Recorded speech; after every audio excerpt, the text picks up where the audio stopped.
Business Brain, episode 584 for Casual Friday, September 20th, National String Cheese Day 2024. Woo!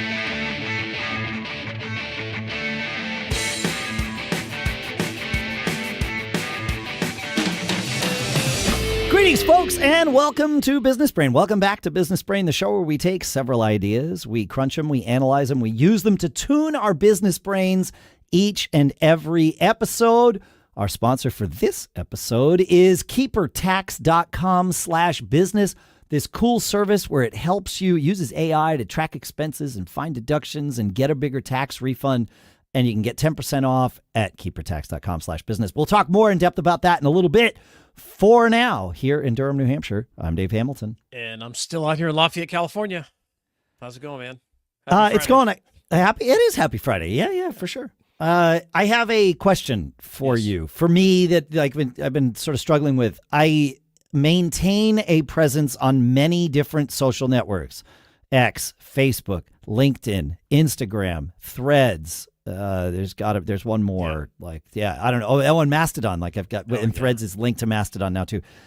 And this is not going to come as a great surprise, Shannon. I don't have unlimited time. Yep.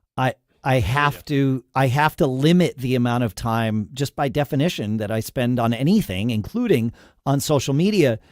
And the problem is I have different audiences in different places. Facebook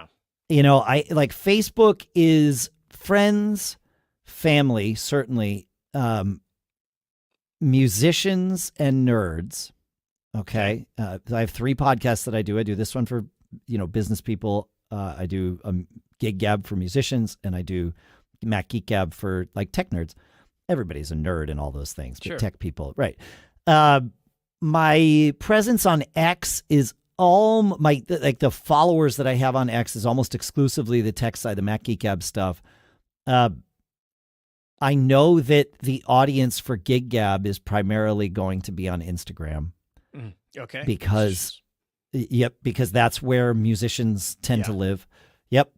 I know that a lot of the tech audience is moving to Threads. There's a big, the business audience is developing on X. I see. The tech audience is moving from X to Threads. Not to say all of it. There's still a healthy tech audience there. But it's where am I supposed to spend my time? And there's no simple answer to that question. I think for Gig Gab, the answer is pretty simple. It's Gig Gab should be using Instagram. Okay, great, fine. But for the rest of it, it's and I think for this show, Business Brain, I think X and LinkedIn are probably the places to be.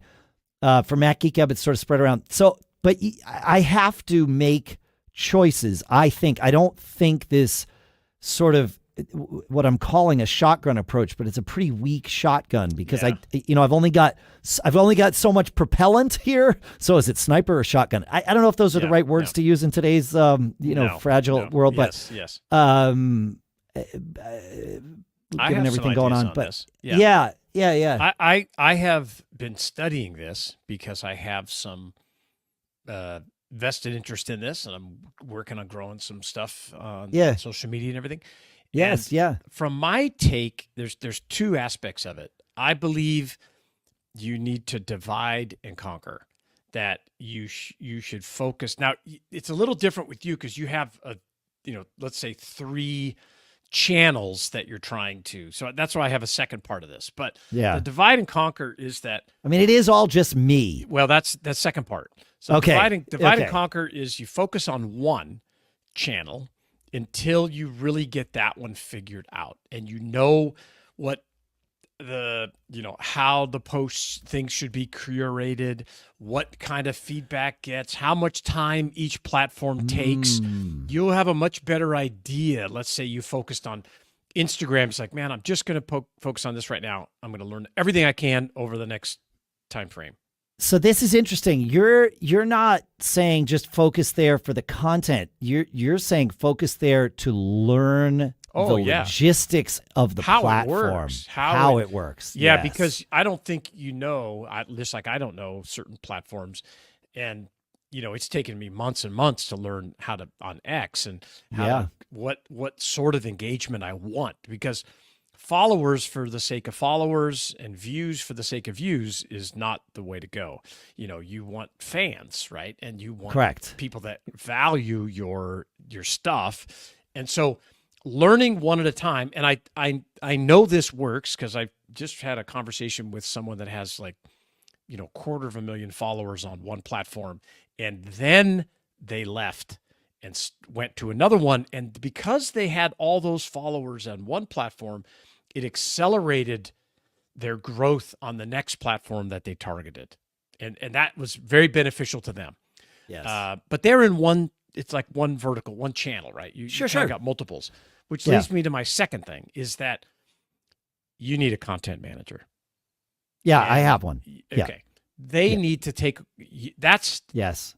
You focus on one platform and they take your content and push it to the others. You don't do them all. Got it. I don't go on LinkedIn at all anymore. I just can't. I don't have time. Yes. So my X content, I have a content manager. They don't write content for me, but they curate it to work on the various platforms. No, and this is the thing that I changed recently, which was I told Sadie, I was like, listen, I work for you now. There you go. It's exactly right. You tell me I'm going to dedicate an afternoon a week to creating content for you. You tell me what you want, and it's up to me to make it. And if I don't make it, you get to yell at me. Yep. But that's how that's going to work. The flipping the script where they're telling you what to do is awesome. Yeah. The other concept that I really like is there's a guy on X who I follow, Girdley, at Girdley, business guy, very successful. And he shares his concept because he faces the same time constraints that we all do. Yeah. And he does a 1 to 2 hour meeting on Monday, and all his team, he's got like 4 people that work for him that manage all this. They basically interview him. And that is the content they create each week. They talk about certain topics. They ask certain questions. He brings up things he wants to focus on that week, and they glean all that audio that they're recording. And that's the content that they're pushing out on all these various platforms. And he meets with them once a week. It's interesting, right? I love this. Yeah, because it's your words. There's accountability too. It's like it's not like, well, I'll do this when I have time. It's like we have scheduled this together. I got to be there. It's the start of the week. Yeah. We meet, we do it. Now with the AI, taking notes and flipping stuff and all that kind of stuff, you can have some great conversations. And they take off. And of course, in between there, you could dip in and do things. Of course. But it just keeps the system going. Yeah, keeps the system going. And so they're creating YouTube shorts out of it, YouTube videos, Instagram posts, X posts, threads, I'm sure everything, Facebook.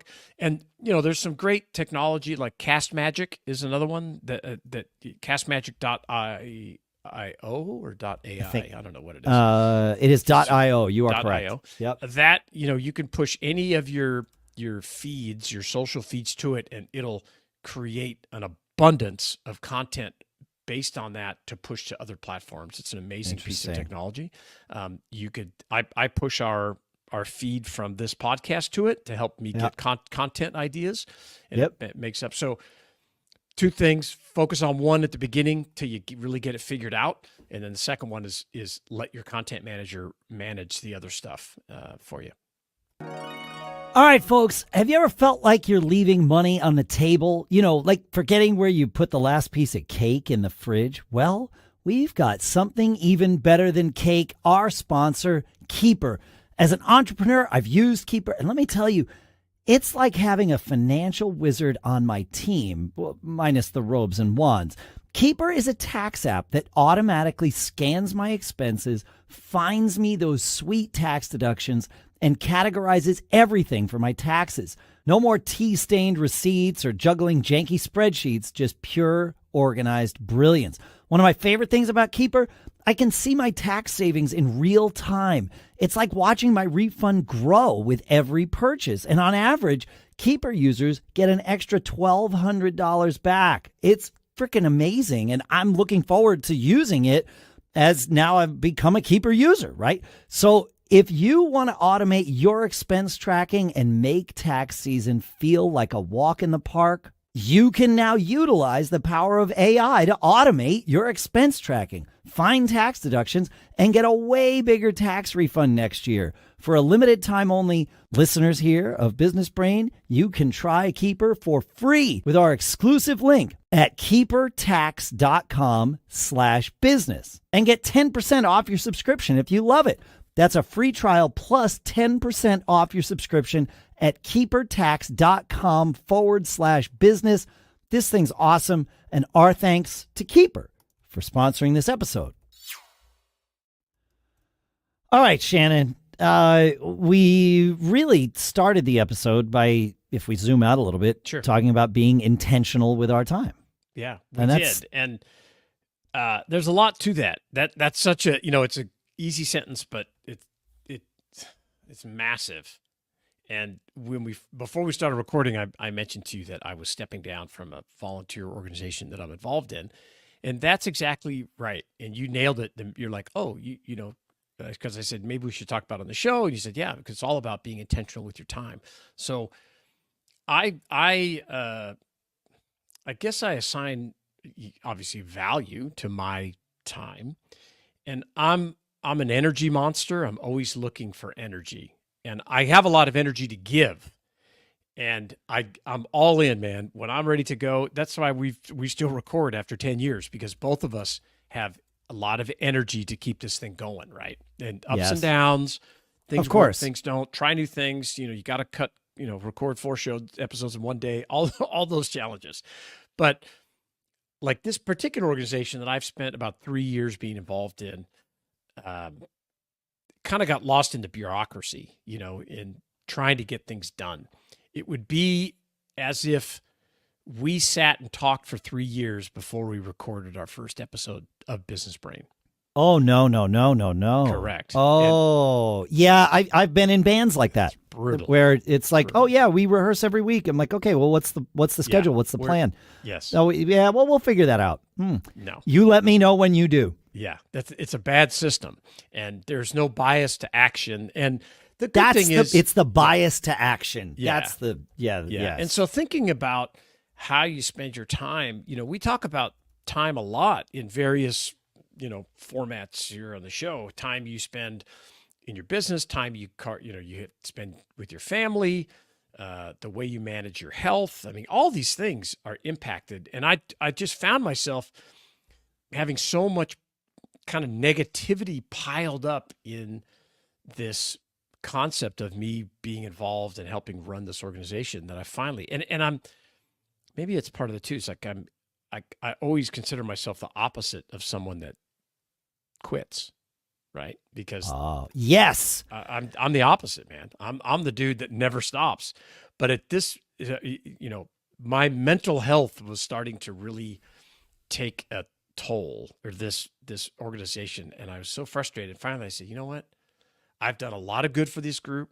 I brought in a bunch of very qualified people to help run it, and after 3 years, someone else can take over now and get it. And because the energy I was getting is very negative, not positive, and I'm looking for, I do this show because we get to talk every week. That's it. Same. That's it. It's the main reason. It. Yep. Yeah. And this is interesting. So you and I do the same thing. I have massive FOMO of opportunities, right? I want to say yes to every opportunity that comes across my desk, and I often do. Oftentimes to my detriment. Yes. Time-wise. Yep. And then occasionally I have to sit myself down, as I did several weeks ago, and sell myself on quitting. And you just described the same thing. Like you just went through it. You just justified why. And Talked it's like, to my wife dude, about it. You don't have to justify this. Like, do you want out? Just out. But I'm the same way. I'm not. I resemble this. Yes. But you're right. Being in tune with your mental health. And like that gut check of like, if I feel like I'm going to do something and I'm dreading it, that's a good indicator of like, well, is it just this one time that I'm dreading it? Because that happens sometimes. You know, you're not in the mood. Yeah, right. But if it's happening every time, you know, Steve Jobs had that thing where he looked in the mirror every morning and said, if this were the last day of my life, would I do what I'm about to go do today? And while that's a somewhat morbid way to look at it, it does send a message. Like, it does. Be intentional with your time. Yeah. Do the things that bring value to you. Yep. And I think you can think like that in your personal life and your professional life too. You know, how you... Well, because they're intertwined. They are, like we were talking about at the beginning of the episode, I can have 3 different types of audiences, but it's all me. At the end of the day, it's all me. Yeah. Yeah. So it's still a challenge because I just did this, you know, this last week, and, you know, you have to deal with every person that then reaches out, you know, and, oh no, why, how, you know, this, that, the other thing. So it's coming up with the right way to frame it, because, you know, you don't want to talk bad about anybody, right? But you also don't want to leave it nebulous. Correct. You want to tell them why. Yeah. Well, you do want to tell them why, but not in a way that leads them to think they can open the door to solve the problem. Because you and I are salespeople, right? That's right. If somebody puts an objection on the table, it is our job to take the objection away, right? That's sales. I mean, it's a big part of sales anyway. So you have to be really careful. You know, I tell people, I need to stop doing this. I'm happy to tell you why, but the decision has been made. I'm already done. Yeah. It's already done. I've been through a little bit of that here. This for sure. I'm sure you have. When I tell, like, you know, bands that either I auditioned for a bunch of bands this summer. I only chose one of them in the end, which was the point of it. But I was offered gigs by probably 5 different bands, which is flattering and a nice validation of my skills and all of those things. It's great. But I had to turn down, you know, 4 of them. And one of them, I was very careful to be clear about, yes, it's a no for me right now. But, like, it's not you, it's me. I'm looking for something very specific, and you're not it. And so I want to remain on good terms. Like, there was no reason for it to turn ugly because there was nothing ugly about it. Right, it was, you've offered me this thing, and I've chosen. Every audition is a mutual audition, and it's all that stuff. And I had one of them that, like, just kept kind of begging, and it was like, and I finally had to tell them what was the truth, but it took me a little while to phrase it. It was like, if I join your band, I am going to sap you of the joy of what you're doing, because you're doing this more for fun than you are. Not that I mean, for me, it is all fun too, but the productivity of the band is part of what is fun for me. And just getting together and hanging out for the sake of hanging out, I already have that covered in my life. Looking for something different. Yeah. I don't need a new group of friends. I anticipate that if I'm in a band with people, we probably will become friends. But I'm not looking for a new group of friends. I'm looking for a productive band. Yeah. And I'm going to sap you of that joy if I join. And I explained it to him. Like, here's the 4 things. Yeah. And he was like, I appreciate that. I'm like, you're welcome. Like, I was made it pretty clear of, hey, this is, you know, this is where we're at. I'm, you know, I can't put any more energy into this. My energy is better focused doing something else and helping another different group. And I still want to be involved in those kinds of things. But it brings up an interesting question from a business standpoint. And you're pushing on an experiment, on a new business, on a side hustle. When do you know when you should throw in the towel? And you got to think about, what are the opportunity costs that I'm missing because I'm focused on this thing? Yep. You know, how is it impacting, you know, my mental health, my financial health, all these kinds of things. So you really have to think about it. And I think there's a way to the way you frame it to yourself and the discussion you have in your head is very important. Yes. Especially if you're like us, where we just can't. I barely can live with the concept that I would stop doing something, right? Because I preach it every day of never stopping and just grinding.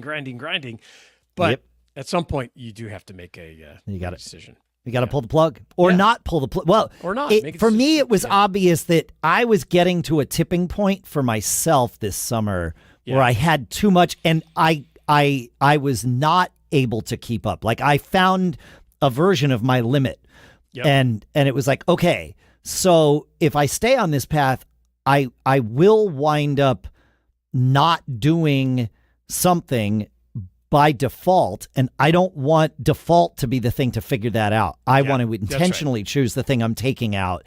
And so I did. Like it was, but that was part of my experiment for the summer, was to kind of overdo it with the music thing and figure some things out and then settle it in, which is what I've done. And so far I think it's working. So yeah, that's good. So thanks for some good business therapy. And if it's what we do, being intentional with your time, where are you focusing it every day, how much you carve out for your family, all those kind of really critical stuff that we just will continue to talk about here because it impacts us all.